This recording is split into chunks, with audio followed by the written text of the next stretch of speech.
நானே உங்களுக்கு ஃபோன் பண்ணணும்னு நினைச்சுக்கிட்டே இருந்தேன். அதுக்குள்ள நீங்களே பண்ணிட்டீங்க. நீங்க சொன்ன மாதிரி ரோகிணியோட புருஷனுக்கு நான் எடுத்த செல்ஃபி போட்டோ அனுப்பி வச்சிட்டேன்க்கா. அக்கா, அங்க இந்நேரம் ரோகிணிக்கும் அவ புருஷனுக்கும் நடுவுல ஒரு பெரிய பூகம்பமே வெடிச்சிருக்கும்க்கா. பூகம்பம் வெடிச்சிருச்சு கௌதம்.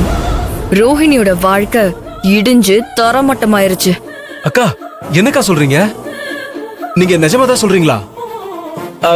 உங்களுக்கு எப்படிக்கா தெரிஞ்சது? ஒருவேளை ரோகிணி ஃபோன் பண்ணாளா? இல்ல கௌதம், அவளே இங்க வந்துட்டா. அவளே வந்துட்டாளா? என்னக்கா சொன்னா? அவளுக்கும் அவ புருஷனுக்கும் ஏதாவது பிரச்சனைன்னு சொன்னாளா? அவ யாரு?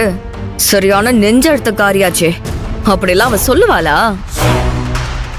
ஆனா அவ வாயை திறந்து சொல்லாததெல்லாம் அவளோட வாடி போன முகமும் கலங்கி இருந்த கண்ணும் என்கிட்ட எல்லாத்தையும் சொல்லாம சொல்லிருச்சு.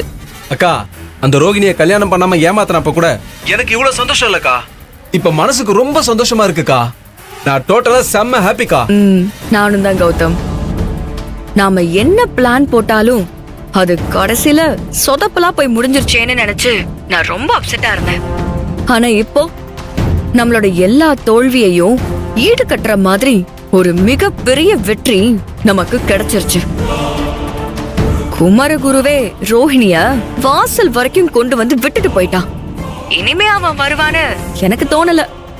இதுக்கப்புறம் ரோஹிணியோட வாழ்க்கை பூரா வாழ வெட்டிதான். அக்கா, போதுக்கா, இது போதும். இல்ல கௌதம், எனக்கு இது போதாது. அவளுக்கும் அவ புருஷனுக்கும் பிரச்சனை. இனிமே அவளால புகுந்த வீட்டுக்கு போக முடியாது. அவ வாழ்க்கையே முடிஞ்சு போச்சுங்கிறத ஆதிரை கிட்டையும் பிரபு கிட்டையும் இந்த வீட்ல இருக்கிற எல்லார்கிட்டையும் ஓப்பனா சொல்லி ரோஹிணி கதறி அழுகணும். அத பார்த்து ஆதிரையும் பிரபுவும் தவிக்கணும்.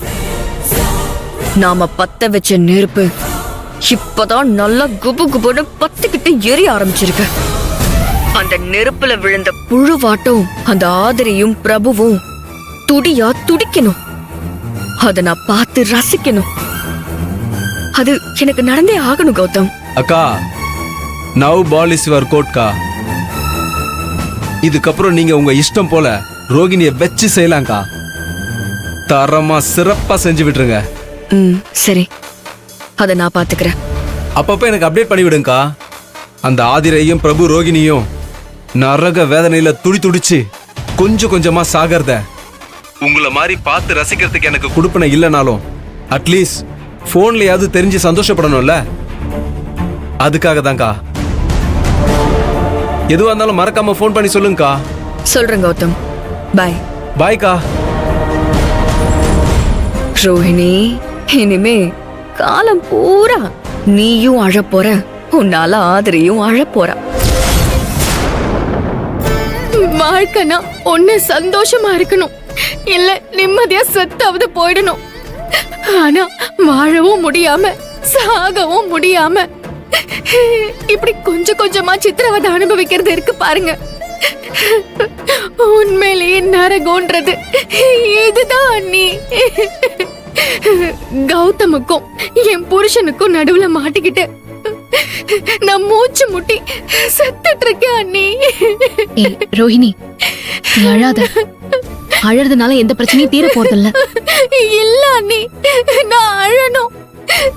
அண்ணனை, அப்பாவ, பாட்டிய, உங்களை எல்லாரையும் கல்யாணத்து அன்னைக்கு முகூர்த்த நேரத்துல தவியா தவிக்க வச்சு பதற அடிச்சேன்ல, அந்த பாவத்துக்கு தண்டனையாதான் அந்த தெய்வமா பார்த்து கௌதம் மூலமாவும் என் புருஷன் மூலமாவும் எனக்கு இப்படி ஒரு தண்டனையை கொடுத்திருக்க நீ.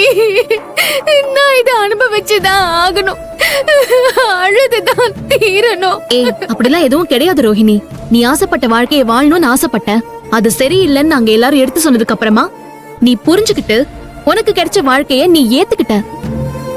மத்தபடி நீ எந்த தப்பும் பண்ணல ரோஹிணி. இங்க பாரு, உன் வாழ்க்கையில தேவையில்லாம பிரச்சனை பண்ணிட்டு இருக்கிறது அந்த கௌதம் தான். அவனை என்ன பண்றதுன்னு எனக்கு தெரியும். அவனை நான் பாத்துக்கிறேன். அவனை நினைச்சு நீ கவலைப்படாத. அதே நேரத்துல மாப்பிள்ளை கிட்டயும் நான் பேசி புரிய வைக்கிறேன். நம்பிக்கையை விட்டு நீ போயிடாத ரோஹிணி. இல்ல நீ, என் புருஷன் இனிமே என்னை ஏத்துக்கவே மாட்டாரு. என் வாழ்க்கை அவ்வளவுதான் அண்ணி.